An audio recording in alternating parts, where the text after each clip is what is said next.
একরকম মসুর ডালের বড়া ভাল লাগে, চলো আজ মসুরের ডাল দিয়ে একটু অন্যরকম ভাবে বড়া করি। এই দেখো, বলতে বলতে আলু, গাজর, ফুলকপিও সিদ্ধ করা হয়ে গেছে।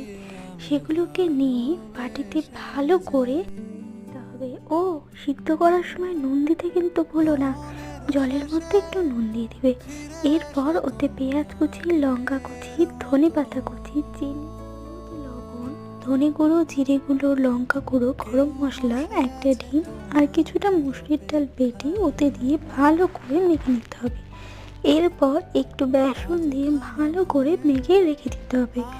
কড়াইয়ে সাদা তেল দিয়ে সাদা তেল গরম হয়ে এলে বড়াগুলো একটা একটা করে দিয়ে মিডিয়াম টু লো আঁচে রেখে বড়াগুলো ভালো করে ভেজে নিলে রেডি আমাদের ভিন্ন সাথে বড়া ভাজা। করে আমাকে জানাবে কেমন হয়েছে।